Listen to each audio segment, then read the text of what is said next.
మందా జగన్నాథ్ గారిని అడుగుదాం. ఎందుకు ఈరోజు కాంగ్రెస్ పార్టీ నుండి బీఎస్పీ పార్టీలో చేరుతున్నారు? మరి కాంగ్రెస్ పార్టీలో బీఆర్ఎస్ పార్టీకి బిగ్ షాక్గా ఆనాడు బయటికి వచ్చి కాంగ్రెస్ పార్టీలో చేరిన తర్వాత నాగర్ కర్నూలు జిల్లాలో కాంగ్రెస్ పార్టీకి మరింత బలం పుంజుకుంది. తప్పకుండా నాగర్ కర్నూలు కాంగ్రెస్ మందా జగన్నాథ్ గారికి టికెట్ కన్ఫర్మ్ చేస్తే కాంగ్రెస్ కైవసం అవుతుందని చెప్పేసి అనుకున్న క్రమంలో ఎందుకు టికెట్ మార్పు చేయాల్సి వచ్చింది? మరి ఈరోజు సార్ ఎందుకు అంత సీరియస్గా నిర్ణయం తీసుకోవాల్సి వచ్చిందని ఆయన మాటలు అడుగుదాం. Sir welcome to. నమస్కారం. బాగున్నారు సార్? బాగున్నామ్మా సార్. అంటే మీరు కొత్తగా మళ్ళీ మొన్ననే 4 నెలల క్రితం బీఆర్ఎస్ నుండి కాంగ్రెస్లోకి రావడం జరిగింది.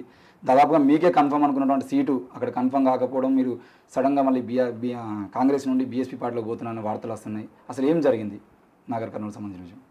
అంటే నేను బీఆర్ఎస్లో ఉన్నప్పుడు నాకు బీఆర్ఎస్ పార్టీ వాళ్ళు పోయినసారి కూడా టికెట్ నీకే నాగర్ కర్నూలు టికెట్ అనుకుంటూ ఆఖరి నిమిషం దాకా తీసుకుని వచ్చేసి ఆఖరికి ఈ జూపల్లి కృష్ణారావు, నిరంజన్ రెడ్డి గారు వీళ్ళ తదితరులంతా కలిసి ఎన్నడూ ఒక్కనాడు కూడా తెలంగాణ మాట అనని, ఉద్యమంలో లేని అనామకుడు ఉన్న వ్యక్తిని తీసుకొస్తే టికెట్ ఇచ్చారు. ఆ రోజు సరే మేము ఓర్చుకున్నాం. రాజకీయ పార్టీల్లో సహజంగా ఇటువంటివి జరుగుతూ ఉంటాయి. అందుకని సీఎం గారు, అప్పటి సీఎం కేసీఆర్ గారు, కేటీఆర్ గారు చెప్పారు, నెక్స్ట్ మీకు రాజ్యసభ ఇస్తాము, లేకపోతే ఎమ్మెల్సీ ఇస్తాము, మీరు తొందరపడకండి అని చెప్పారు. అప్పుడు మా అబ్బాయి కూడా టికెట్ వేయలేదు. మా అబ్బాయి ఒక జీవితాన్ని సర్వనాశనం చేసింది బీఆర్ఎస్ పార్టీ, కేసీఆర్ సార్. ఆయన బిజినెస్ మేనేజ్మెంట్ స్టడీస్ గురించి లండన్ పోతా అంటే ఫస్ట్ 14లో నువ్వు ఎందుకు నేను రాజకీయంగా నీ కొడుకు నా కొడుకు కదా, నా కొడుకు నీ కొడుకు అంటే అయినప్పుడు పెద్దగా పెంచుదామని చెప్పేసి అసలు 10 ఓట్లు లేని అలంపూర్లో దాదాపు 39,500 ఓట్లు మా అబ్బాయి గుంజుకురాగలరు. అసలు డిపాజిట్ వచ్చేది కాదు. అంత కష్టపడి వర్కౌట్ చేసినాక నెక్స్ట్ టైము రాములు గారికి ఏమో 22,000, ఆ జయపాల్ యాదవ్ గారికి 21,000 వచ్చింది.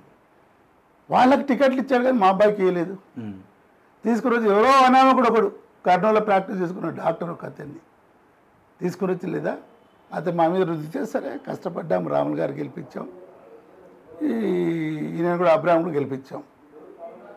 తర్వాత క్రమంలో మళ్ళీసారి కూడా మా అబ్బాయికి టికెట్ నేను అడిగితేనేంటే లేదా ఇవ్వకుండా ఎవరో ఒక ఎమ్మెల్సీ గారి ఇంట్లో పనిచేసే వ్యక్తికి అతని ప్రజలకులకి టికెట్ ఇచ్చి మమ్మల్ని అవమానపరచడం జరిగింది. సరే అది పోతే పోయింది. నాకన్నా ఎంపీ టికెట్ కరాఖండిగా చెప్పండి అంటే చెప్పలేదు. అసలు మాట్లాడేది కూడా కాదు. ఇంటర్వ్యూ ఇచ్చేవాడు కేసీఆర్ గారు అని, కేటీఆర్ గారు అని. ఏదో పాపం హరీష్ రావు గారు పోయినప్పుడు పిలిచి మాట్లాడాడు, ఏం లేదే నీకే ఉంటుంది నీకంటే నాకు నమ్మకం పోయింది. పోయినసారి రాములు పిలిచినాక తర్వాత ప్రత్యేకించి ఆనాడు ఉద్యమంలో పార్లమెంట్లో మేము కొట్లాడినాం, కేసీఆర్ నువ్వు ఏడున్నావు, ఆ నిలబడ్డ ఊరికేనావు. ఆంధ్ర ఎంపీలతో కుస్తీ బట్టి మల్ల యుద్ధాలుగా చేసి ఆనాడు బిల్లును పాస్ చేసుకొని వచ్చాం. తెలంగాణ ఉద్యమం అప్పుడు వరుసగా 3 లోక్సభ ఎంపీలు మీరే అక్కడ. నేనే 13th, 14th, 15th లోక్సభ ఎలక్షన్స్లో మీరే ఎంపీగా ఉన్నాను. అది చేసి సరే బిల్లు పాస్ వచ్చిన తర్వాత లేదా అయిపోయి అంత రోల్ ప్లే చేసాం. అటువంటిది మాకు అష్యూరెన్స్ ఇవ్వలేదు. అప్పుడే పోయినసారి మోసం చేశారు, ఇప్పుడు మా అబ్బాయికి మోసం చేస్తారు. ఇక నేనేమనుకోవాలి? ఈసారి కూడా మాకు ఇస్తారన్నప్పుడు నేను కాంగ్రెస్ వాళ్ళ దగ్గరికి వెళ్ళలేదు. ఇదే సంపత్ కుమార్ వచ్చి బతిలాడుకొని కాళ్ళే ఇలా పడేసి లేదా తీసుకుని వెళ్ళి ఆనాడు ఠాకరే అని ఒక వాళ్ళ ఇతరుండే ఇన్ఛార్జ్, అతనుతో మాట్లాడి నేనన్నాను రేవంత్ రెడ్డి గారితో మాట్లాడకుండా నేను రాను పార్టీలో కానీ ఖచ్చితంగా చెప్పడం జరిగింది. ఆ ఇన్ఛార్జ్ గారు అంటే నేను రేవంత్ గారితో మాట్లాడా, ఇప్పుడు 7:30 గంటలకు మీరు ఇంటికి వెళ్ళండి, మీరు మాట్లాడండి అని చెప్పారు. వెళ్తే రేవంత్ రెడ్డి అసలు రాజకీయ జీవితానికి అతను జెడ్పీటీసీ చేసింది, ఎమ్మెల్సీ చేసింది ఏమో నేను అతను రాజకీయ జీవితానికి నాది అటువంటి గంటన్నర కూర్చోబెట్టి పిలిచి నాకు టైం లేదే ఖర్గే గారు వస్తున్నారు అని చెప్పేసి ఎంత అవమానంగా అనిపించిందంటే ఆ రోజు 4 సార్లు ఎంపీని కాంగ్రెస్ పార్టీ జీవం పోషణాన్ని అణుశక్తి బిల్లు అప్పుడు లేదా మేమంతా సపోర్ట్ చేయకపోతే బిల్లు వీగిపోయేది, గవర్నమెంట్ పడిపోయేది ఆ రోజుల్లో. ఆ కృతజ్ఞత భావం లేదు. సరే మేము జనంతో ఉన్న వాళ్ళతో ఎన్ని విమర్శలు ఎదుర్కొన్నా మళ్ళీ జనం మమ్మల్ని గెలిపించారనుకోండి, అది వేరే సంగతి. ఆ విధంగా ఆ అవమానాన్ని దిగమింగుకొని సరే అప్పటికే న్యూస్ స్ప్రెడ్ అవుతుంది కూర్చున్నామని గాంధీభవన్ గారు రండి మాట్లాడదామన్నాడు. గాంధీభవన్కి వెళ్ళాం. ఆ ఖర్గే గారు వాళ్ళతో వచ్చి అదేంటబ్బా అది దాని అరువులు ఇది వాళ్ళు రిలీజ్ చేశారు, మేనిఫెస్టో రిలీజ్ చేశారు. అక్కడ మీటింగ్ అవుతుంది. నాతో మాట్లాడదామన్న రేవంత్ రెడ్డి గారు కూర్చున్నాడు. పంకజ్ వచ్చి సంపత్ రండి రండి రండి డైస్ మీద పిలుస్తున్నారని చెప్పేసి వెళ్ళాము. అక్కడ ఏం మాట్లాడకుండా గబుక్కులు కన్నువు కప్పారు అసలు. ఖర్గే గారు మీకు హామీ ఇచ్చినట్టుగా కూడా వార్తలు వచ్చాయి కదా సార్. ఖర్గే గారు హామీ అంటే అతను స్వతహాగా లేదా టికెట్ గురించి అని వీళ్ళు చెప్పినారు, ఏం చెప్పినా తెలియదు. కానీ డైస్ మీద జగన్నాథ్ మై జాంతమ్మాయి అని ఆయన అన్నాడు. మరి వీళ్ళ బాధ్యత కదా. సంపద మళ్ళా ఏంటి ఆయన ఎమ్మెల్యేగా ఓడిపోయి మళ్ళీ ఎంపీ కట్ట ఆయన గుర్త తీసుకున్నావు నువ్వేమనండి ఇది. సో ఆ విధంగా అక్కడ జరిగింది. దాంట్లో కాంగ్రెస్ జరిగిన తర్వాత ఈ ఎంత అవమానాలంటే నేను దాదాపు 8 నెలల కింద కాంగ్రెస్లో చేరిన. అప్పటి నుంచి రేవంత్ రెడ్డి ఎన్నిసార్లు కలుద్దామన్నా ఇంటర్వ్యూ ఇవ్వలేదు. ఎంతమంది చెప్పినా ముఖ్యమంత్రి అయినాక లేదా ఒక్కరోజు, అది కూడా 3 గంటలకు పోతే దాదాపు 6-7 గంటలకు పోతే రాత్రి 10:30-10 గంటలకు ఇట్లా బుక్ ఇచ్చి అనవసరంగా పాట అంటున్న వాళ్ళు ఏం మాట్లాడతాం. ఆ తర్వాత ఎన్నిసార్లు రిక్వెస్ట్ చేసినా, జూపల్లి ద్వారా చెప్పినా, మల్లురవి ద్వారా చెప్పినా కానీ అతను మనకు ఇవ్వలేదు, ఇంటర్వ్యూ లేదు ఇప్పటిదాకా కూడా. సరే నేను వేచి చూసా. వీళ్ళేమో నాకు చెప్తా ఉన్నారు మాట్లాడిస్తామని. తర్వాత నేను ఎవరు దయాదాక్షిణ్యంతో ఇప్పటిదాకా రాలేదు. తెలుగుదేశం ఉన్నప్పుడు చంద్రబాబు గారు ప్రేమతో ఆయన బీఫామ్ పంపించేవాళ్ళు. 3 సార్లు ఎన్నికయ్యా. కాంగ్రెస్ ఉన్నప్పుడు రాజశేఖర రెడ్డి గారు ఆయన ఆనాడు అణుశక్తి ఒప్పందం దీని మీద సాయం చేసినప్పుడు కొట్లాడినప్పుడు ఆయన పాపం టికెట్ బీఫామ్ ఇచ్చారు. ఆ తర్వాత ఆ తరం కాంగ్రెస్ ఆశయాలను వదిలేసి ఈ తరం కాంగ్రెస్ వాళ్ళని తెలియదా కేవలం పెద్ద చిన్న అనే మర్యాద లేదు, అగౌరవపరచడమే ధ్యేయంగా పెట్టుకున్నారు. ఒక విధంగా చూస్తానంటే అసలు కేసీఆర్ కన్నా ఎక్కువ తలపోవడతాడు వీనికి వచ్చిందన్న భావన ఈనాడు కల్పిస్తూ ఉంది రేవంత్ రెడ్డి గారు. అలా అనిపిస్తుంది. ఎవరికి ఇంటర్వ్యూస్ చేయడు. మల్లురాజు గారికి ఢిల్లీ ఇన్ఛార్జ్గా ఇచ్చిన తర్వాత మా ఇక్కడ సంపత్ గారికి ఎమ్మెల్యే టికెట్ ఇచ్చారు కాబట్టి ఎంపీ మీకే కన్ఫర్మ్ అవుతుంది అని చెప్పేసి అనుకున్నారు. ఇప్పుడు ఈ టికెట్ రాకపోవడానికి ప్రధాన కారణం రేవంత్ రెడ్డి గారు అంటారా, లేదంటే వీళ్ళు సంపత్ కుమార్ కానీ మల్లురాజు కానీ వీళ్ళు ఏమైనా కుట్రలు వేసారంటారా? ఇప్పుడు ఈ మల్లురాజు వీళ్ళంతా నేను వ్యక్తిగతంగా వాళ్ళ నుంచి మాట్లాడదలుచుకోలేదు. పార్టీ నాకు మోసం చేసింది కాబట్టి నేను పార్టీ మీద మాట్లాడతా. వ్యక్తిగత నాకు ఏదైతే ఇక్కడ సంపత్ కుమార్ మోసం చేసిన చెప్పక తప్పదు. తీసుకొని వెళ్ళి అతను బాధ్యత కదా ఢిల్లీకి పోదాం వాళ్ళని కలుద్దామంటే ఇప్పుడు పోదాం రేపు పోదాం అనుకుంటూ కాలం గడిపేసి ఢిల్లీకి పోయేసి తన కేసు ముందుకు నెట్టుకున్నాడు. అని ఎంత ఘోరం అంటే 25,000 రూపాయలు డిపాజిట్ తీసుకున్నారు, అప్లికేషన్ ఫామ్స్ తీసుకున్నారు. మాత్రం ఒక్క మల్లురావు పేరే ప్రపోజ్ చేస్తారా? అది సార్ ముగ్గురిని పంపిండంటే ఇదేమన్యాయం ఇది? ఇది కుట్ర జరిగితే కాదా ఇది? సో అప్పుడు ఇక అప్పటి నుంచి లేదా రవి గారిని మన సీఎం గారు ఎప్పుడు వెళ్తామన్నా ఎప్పుడు ఇంటర్వ్యూ చేయకుంటుండే. ఇక ఇవన్నీ చూసి ఈ అవమానాలు భరించలేక అసలు బారాస పార్టీ కన్నా అవమానాలు ఇక్కడ ఎక్కువ ఉంది కాబట్టి నేను అనుకున్నాను ఆత్మాభిమానం ఆత్మగౌరవంగా మేము బతికాం. పార్టీ టికెట్స్ నాకు వాటంతా వచ్చాయి. ఎవరిని పోయి కాళ్ళు పట్టుకోలేదు, గడప దగ్గర కూర్చోలేదు, డబ్బులు పెట్టలేదు. మాకు తెలియదు అటువంటి కాబట్టి మంచితనం ఉంటుంటే ఇక్కడ మన ఆత్మగారు దెబ్బతింటుందని చెప్పేసి డెసిషన్ తీసుకోలేదు బీఎస్పీ. అప్పుడే బీఎస్పీ ఒక 4 రోజుల నుంచి ఆయన పడుతూ ఉన్నారు. నేను ఆపా చూద్దాం కాంగ్రెస్ పార్టీ నుంచి ఏమన్నా. ఇక్కడ కేవలం ఏంటంటే టికెట్స్ రాలేదు కానీ నేను 4 సార్లు ఎంపీ స్టేజ్ పీక్తుంది అది. ఇక్కడ మా ఆత్మగౌరవం ప్రత్యేకించి తెలంగాణ మొత్తంలో 85% 90% మాదిగ పాపులేషన్ ఉంటే 3కి 3 పెద్దపల్లి వరంగల్ నార్కల్ 3కి 3 మాదిగేతరులకు ఇవ్వడం జరిగింది. 96లో నేను పోటీ చేసిన మొదటిసారి వరుసన లేదా మల్లురవిని నేను 3-4 సార్లు నేను వచ్చా.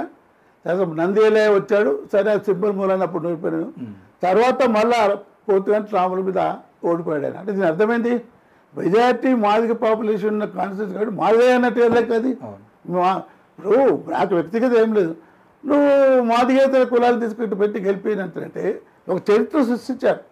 96 నుంచి ఇప్పటిదాకా మాదిగలతో పాటు ఎవరు గెలవలేదు. సరే అది కాకుండా వెళ్తే ఇంకేమైనా పదవుల్లో మాదిగోళ్ళకి ఏమైనా ఇచ్చినామంటే ఎవరికి లేదు.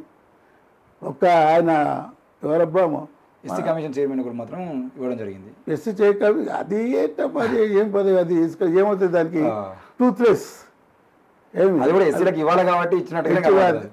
అది ఎస్సీలే వేరే వాళ్ళు ఉంటానంటే వేరే వాళ్ళకి ఇచ్చేసుకునేవాడు ఆయన.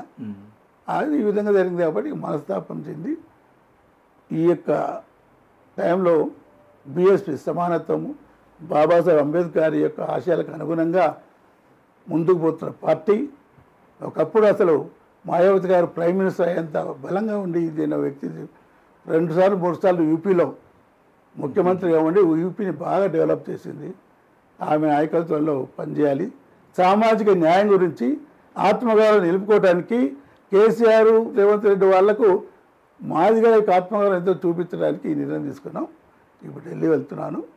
ముఖ్యంగా మీరు పార్టీలో చేరడం వల్ల ఇప్పుడు బీఎస్పీ పార్టీ నుండి మీరు పోటీ చేస్తే అక్కడ ఆల్రెడీ పోతుగంటి రాములు గారి కొడుకు భరత్ మాదిగ సామాజిక వర్గానికి ఉన్నాడు. బీఆర్ఎస్ నుండి ఆర్ఎస్ ప్రవీణ్ కుమార్ కూడా మాదిగ సామాజిక వర్గానికి ఉన్నారు. మీరు పోటీ చేయడం వల్ల కాంగ్రెస్కి లాభం జరిగే అవకాశాలు ఉన్నాయా, లేదంటే మీరు పోటీ చేసేది అంటే ఏ పార్టీకి ఎక్కువ నష్టం జరిగే అవకాశాలు ఉన్నాయి, లేదు అని అంటే మీకు పూర్తిగా మద్దతు దొరికే అవకాశాలు ఉన్నాయి మాదిగల నుండి? ఇప్పుడు అది కరెక్టే, మంచి ప్రశ్న వేశారు. 3 మాదిగలు ఉన్నారు ఎట్లా అని చెప్పారు కదా. జనం ఈనాడు ఈ 18 సంవత్సరాలు నేను ఎంపీగా 4 సార్లు ఉన్న తర్వాత నా సేవలకు ఇప్పుడు గుర్తు చేసుకుంటున్నారు. ఈ బీఎస్పీ పార్టీ వాళ్ళు అందుకనే వచ్చారు. వచ్చి గౌరవం ఉంది ఎక్కడ అభ్యర్థి కూడా మీరే అని ఇప్పుడు రాములు గారు అబ్బాయి ఉన్నాడు. రాములే ఏం చేయకపోయినాడు, ఏమైనా చేసిండా చెప్పండి. కనీసం పార్లమెంట్లో ఒక అంశం కూడా మాట్లాడిన పరిస్థితి. రాముల అబ్బాయి చిన్న పిల్లగాడు జెడ్పీటీసీగా ఉండే, అతను ఏం చేయగలుగుతాడు. ఇప్పుడు ప్రవీణ్ కుమార్ గారు ఉన్నారు, ఆయన ఏంటి ఒక ఆఫీసర్గా వచ్చినాడు. గ్రాస్ రూట్ లెవెల్లో ఉండే కార్యకర్తల ప్రజల యొక్క మనవారికి ఆయనకు అంత లేదు కాబట్టి ప్రజల్లో విశ్వాసం లేదని వార్తలు వస్తూ ఉన్నాయి. బీఆర్ఎస్ పార్టీ పూర్తిగా తుడిచిపెట్టిపోతుంది. దాంట్లో భాగంగా ఇది అనుకుంటా నేను, నాకు అనిపిస్తుంది ప్రవీణు తర్వాత కేసీఆర్ ఇది ఒక 1 సంవత్సరం 2 ఏళ్ళ నుంచి ఒక ప్లాన్ వేసి ఇది చేసినట్టున్నారు.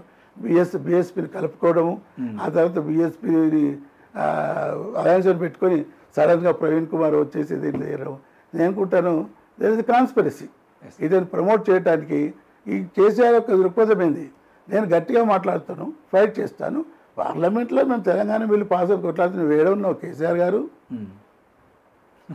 ఎక్కడో నిలబడ్డావు, కొట్లాడింది మేము, ఆంధ్ర ఎంపీలతో కుస్తీలు పట్టింది మేము, మాటి మాటికి లేదా ఈ స్పీకర్ గారిని గెలవడం, ప్రణబ్ ముఖర్జీ గారిని గెలవడం, అక్కడ రాజ్యసభలో అరుణ్ జైట్లీని గెలవడం, ఇదంతా కలిసి చేసేవాళ్ళ మూలాన్ని ఈనాడు తెలంగాణ రాష్ట్రం జరిగింది. తెలంగాణ రాష్ట్రం వచ్చిన తర్వాత మెజారిటీ మాదిగాస్ ఉన్నారు కాబట్టి అట్లీస్ట్ 2 మాదిగాస్కి ఇస్తారు, 1 మాలాస్ తీసుకుంటారంటే మొత్తం 3 మాదిగారికి వ్యతిరేకంగా ఇచ్చారు. ఇవన్నీ పెట్టినప్పుడు ప్రత్యేకించి ఆ మాదిగల యొక్క ఆత్మ గౌరవాన్ని కించపడ్డట్టు ఒక ఛాలెంజ్గా మీరు ఏం చేస్తారు చూస్తాం, మీకు ఏ ఒక్క సీట్లు మాకు ఇవ్వనందుకు బగ్గు అంటుంది ఈ మాదిగ కమ్యూనిటీ అంతా, తెలంగాణ అంతా. ఈ తరుణంలో ఏదో నేను అనుకున్నాను, కులానికి న్యాయం చేసిన పోరాటంలో మాలాంటి వాళ్ళు కూడా ముందుంటే బాగుంటుంది. ఇన్నాళ్ళు నేను చేశాను, నేను జీవితం అంతా దానికే దారిపోసాను. నేను కృష్ణమాదిగా మా ప్రాజెక్టే, మేము నిర్వహించిన ప్రోగ్రాం తర్వాతనే ఆయన ఉద్యమం మొదలుపెట్టాడు. కాబట్టి నేను అనుకునే ధర్మంగా 2 సార్లు అన్ని పార్టీలను నమ్మాం, మోసం చేశారు తీవ్రంగా ఒకరిని మించి. సో మళ్ళీ మోసపోతలుచుకోలేదు కాబట్టి బహుజనుల పార్టీ ఈక్వల్టీ తర్వాత సామాజిక న్యాయం గురించి పోరాడే పార్టీ, ఆ పార్టీకి సరే మనం కూడా సపోర్ట్ చేద్దామన్న ఉద్దేశంతో ఈ నిర్ణయం తీసుకోవడం జరిగింది. ఇప్పుడు ఈరోజు ఢిల్లీకి వెళ్తూ ఉన్నాను. అంటే ఈరోజు మాయావతి గారు అపాయింట్మెంట్ ఈరోజు దొరికిందా లేదా రేపు మార్నింగ్? రేపే పార్టీలో joining. Direct Nagar Kurnool ticket confirm అయిందా సార్ మరి? Okay sir, thank you. ఊరికే బ్లెస్సింగ్ తీసుకోవడానికి పోవడమే అంతే, అన్నీ మాట్లాడుకున్నారు వాళ్ళంతా పార్టీ వాళ్ళు. ఓకే సార్, ఓకే అమ్మా, థ్యాంక్ యూ.